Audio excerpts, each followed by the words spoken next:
Alright, Pikachu, go! Pikachu! Pikachu! Hello. My name is Pikachu, and I'm going to be ranking my electric types today. Hello. My name is Pikachu, and I'm going to be ranking my electric types today. I did not already say that before. Number 1, Pikachu. Done. Bye.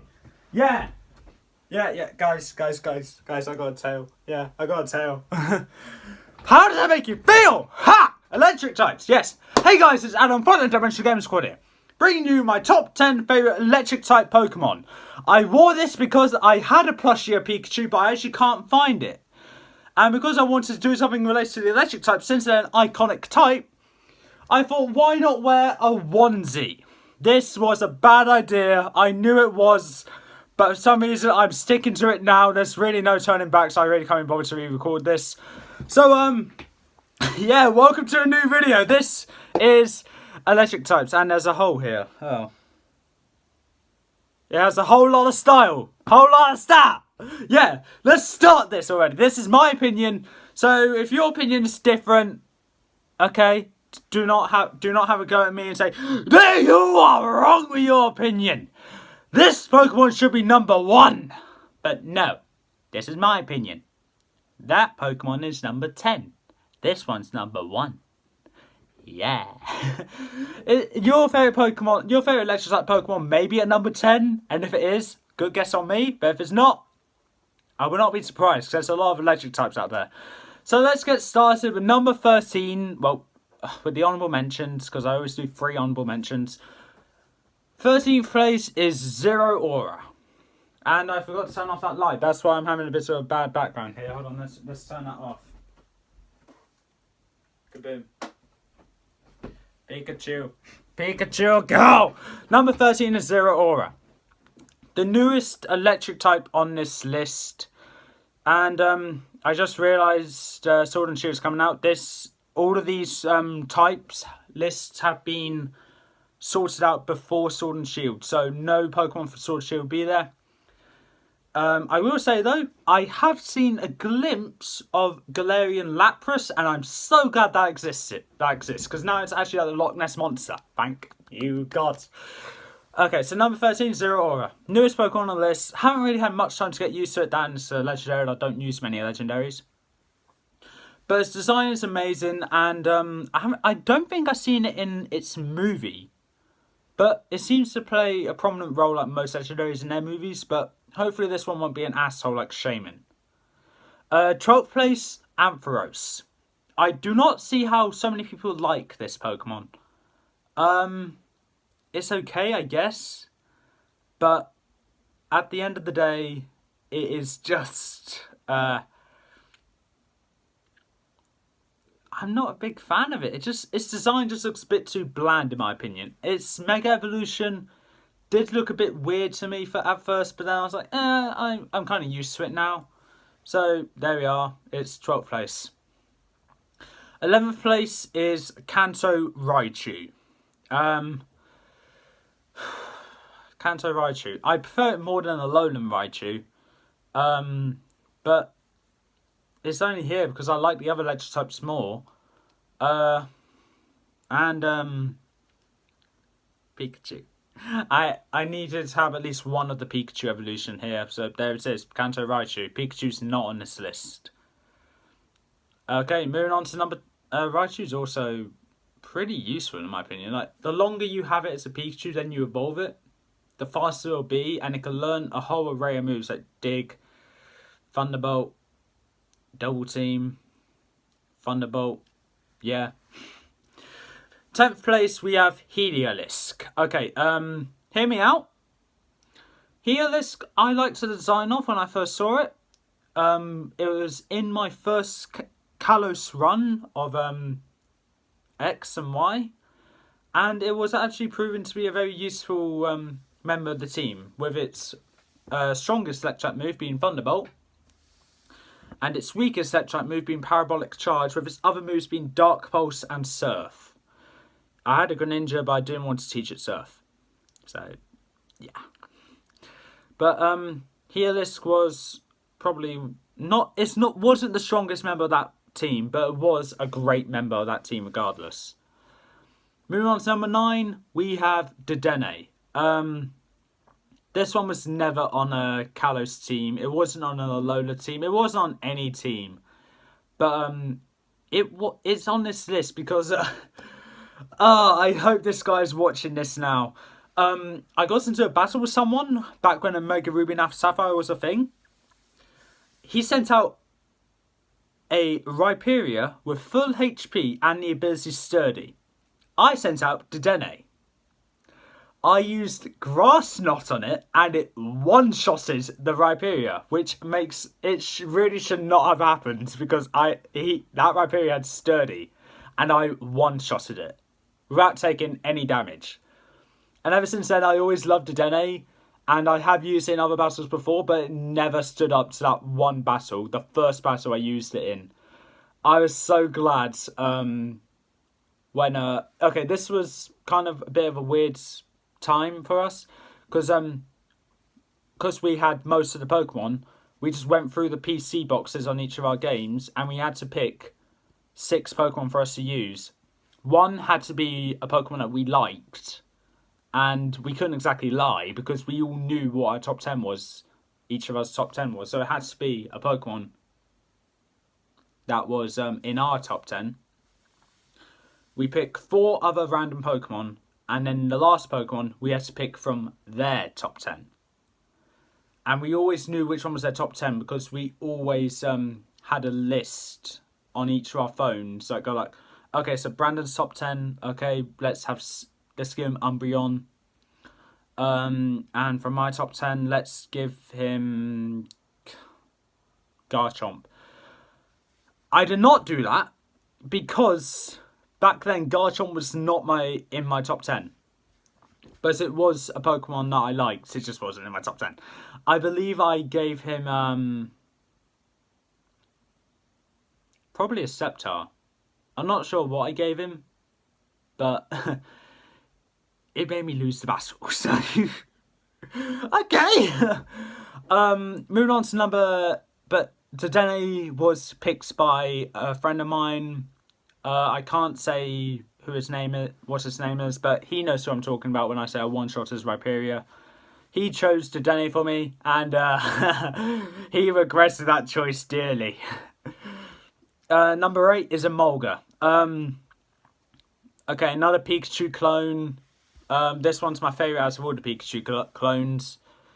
I think what makes Emolga more favourable to me is that it has a unique type into it of electric flying, which you don't see very often. It just ignores Zapdos.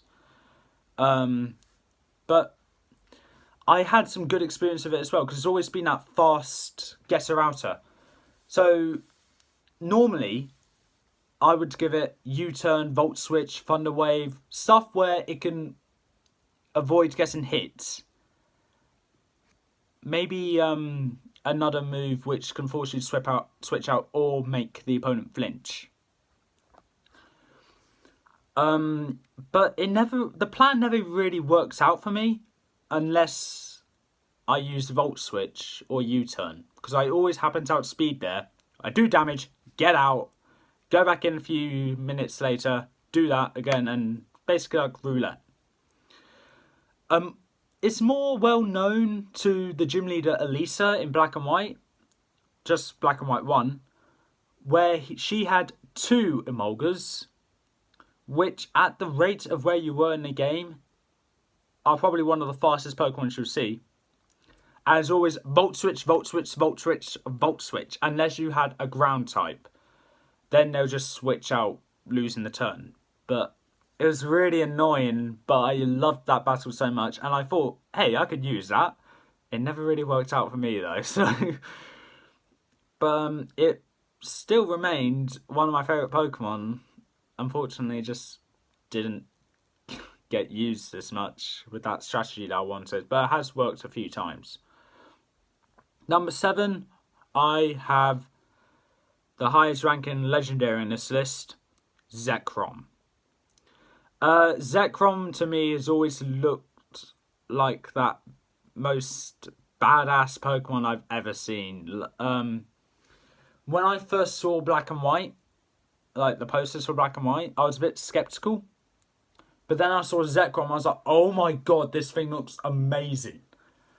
And then some of my friends started playing Yu-Gi-Oh! And they keep putting out this card called Blue Eyes White Dragon and the Red Eyes Black Dragon. I'm like, oh my god, this is Reshiram and Zekrom on a plate. I don't play Yu-Gi-Oh!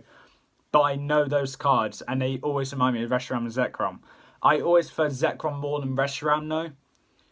Because, honestly, I actually never played White, so I never caught a Zekrom in that game. But I remember in Black, I always been beaten by End Zekrom. So, but I have, it was really fun to use when I did eventually catch it, but I just don't use it. Like, I don't use Zeraora. But one day I do... What the hell was that? One day I do hope to use it. Just need to have a reason to. In 6th place, we have the Pokemon with no weakness, Eelektross. Now, I know what you're going to say for people that don't really know what Eelektross is. You're wondering, what type is it? Pure electric. Okay, its weakness is ground. No, it's not. Its ability is levitate. Unless you use Smackdown or Gravity, there's no way you can hit this Pokemon. Unless you have Fling and you give it the Heavy Ball or something. But there's really no way you could hit this Pokemon.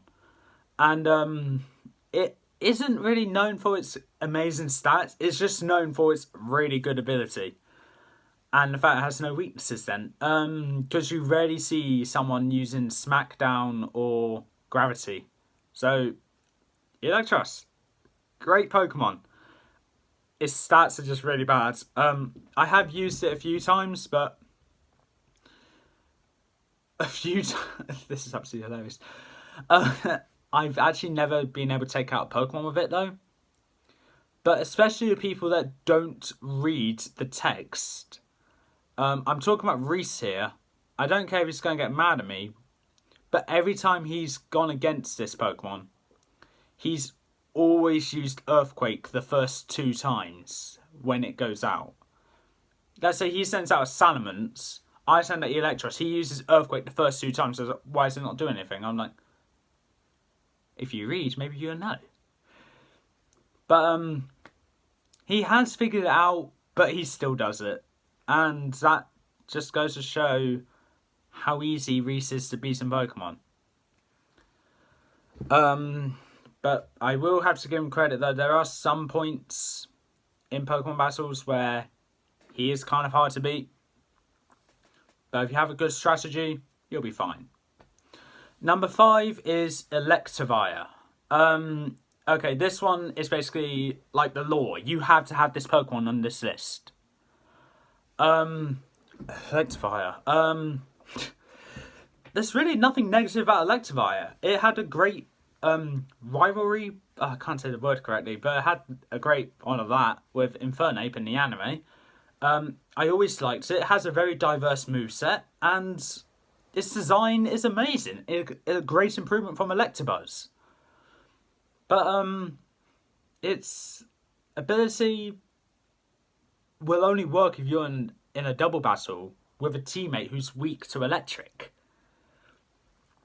But I don't see why that's a major drawback to it, because it's still a great Pokemon. You can even have a teammate which isn't weak to electric. Let's say a Pokemon that knows an electric type move. Use it on him! Use it on Electivire, and you just boost its own stats, making it more terrifying to go against. Okay, Zeraor's signature move is Plasma Fist. Electivire, most of the time, is a physical attacker. So, hopefully, one day, if we're lucky, Electivire will get that move, because it seems like a Pokemon that can learn it. And then, that would just be the most terrifying Pokemon to go against. But, as of now, I think I have Thunder Punch on it, which isn't that bad, but I really want to see it with Plasma Fist. But that day may never come, but maybe it will. Fourth place, Galvantula. Now some of you are going to say, why is Electivire lower than Galvantula? Galvantula is here for the simple reason of Sticky Web. Sticky Web is my favourite setup move because every battle I go in using either Galvantula or Ariados, I've always used Sticky Web. It to the point where I'm so predictable where my opponents actually had to use a fast Pokemon to take it down. Because they know as soon as that Sticky Web is down and I take down their first Pokemon and switch out, they're fucks. Sorry for the bad language, but this happened to Reese so many times, I can't even count anymore. Like, he has this really fast Mega Lucario, which has only been outsped by my own Mega Lucario. But on the times when I don't have that Lucario, I have Galvantula or Ariados to use the Sticky Web, because he normally sends it out last, making it more harder for him to outspeed me, because Sticky Web lowers your speed with each new Pokemon coming out, and you can't use Rapid Spin to get rid of it. I don't think you can anyway, because no one's ever tried to use that. But Galvantula and Ariados, I think mainly Ariados, hold on, I need to check for the bug types, because they're both bug types. Yeah, Ariados is ranked higher than Galvantula when it came to that. But Galvantula is just as useful, and it's actually the faster one out of those, which got the most Sticky Webs out. But Ariados was higher because it had Toxic Thread as well, which slows that Pokemon down and poisons it. Those moves aren't used a lot, but I use them to an extent where it's like, oh my god, these are my favourite setup moves. More than Stealth Rock, and that's saying something. What? There we are. That'll stop that little echoing thing. Number 3 is Magnezone. What can I say about Magnezone? It doesn't look the most intimidating, but in some of my Pokemon playthroughs, mainly Black and White 2, it has proven to be very useful. It may not be super effective against her, but it's the best Pokemon to use against Roxy, the Poison type gym leader, since you're immune to Poison types, and the other moves that Roxy would have just doesn't affect you because of how many resistances you have. Magnezone also has access to a whole array of moves. My personal favourite moveset to give Magnezone is Thunderbolt, Thunder Wave, Flash Cannon and Tri-Attack. Which Thunderbolt has a chance of paralysing you, Thunder Wave will paralyse you, Tri-Attack? Trio Attack? Tri-Attack I think it's called. Will have a 10% chance to burn you, 10% chance to paralyse you, and a 10% chance to freeze you. And Flash Cannon can lower your special defense. This thing is made to give you a status condition. And the fact that most of the ones I use have sturdy, you're guaranteed to get hit by this thing. Unless you have a really fast Pokemon, I use Thunder Wave. But that's just setting up for the next Pokemon to come out, which is number 2 and number 1. Because number 2 and number 1 are also in my Electric type teams. Number 2 I send out earlier than number 1 because I don't want to see number 1 go down so easily. That and number 2 doesn't really have much of a moveset I can give it. Number 2 is the first Electric type I've ever caught, Luxray. Well, Shinx, but Luxray is number 2. Luxray, I could just picture Luxray on top of Pride Rock, just roaring to the zebras and giraffes and everything else of the Pride Lands with a Thunderbolt clashing down in the background behind it. I could just picture that, and it's probably the most majestic thing I've ever seen. It's the most intimidating thing. In the anime, it has X-ray vision, and its moveset isn't great, but give it electric terrain, you just boost its electric type moves, and give it a Shucker Berry, and it can last an attack. Electric terrain, and if you're faster, you got a good electric type move to use, unless they use a ground type. But I know it can learn Thunder Wave. I just haven't figured out how to do that yet on Sun and Moon. When I eventually do, yay. I think it is an egg move, but I actually have no idea how to do these egg moves things. The only friend I know how to do the egg move, kind of, I lost contact with, which is kind of upsetting because now I never have a good moveset on my Luxray. But he or she. They're transgender, okay? I actually do not know what gender they are now. I think it's a he now. But last Pokemon he was able to give me before I moved away and lost contact with him. He gave me a Trico with Dragon Pulse, which you can get from the Battle Tree, but this was in the Mega Ruby Alpha Sapphire, so that was something to be amazed about. Not only that, it was a shiny as well, and that remains to this day one of my best Pokemon. So that is something to be proud of. And I cannot thank that guy enough for what he's done. Or girl, I generally do not know the gender. But with number 2 out of the way, Luxray. Number 1, we have the prey to Luxray, Zebstrika. Zebstrika was my favourite electric type back when I did the favourite Pokemon Reach type video, and it remains to be my favourite electric type. Now, this one, with the exception of Jolteon and maybe Luxray, no, with the exception of Jolteon and maybe Zeraora, this is the fastest electric type I own. Give it Flame Charge and it is the fastest electric type.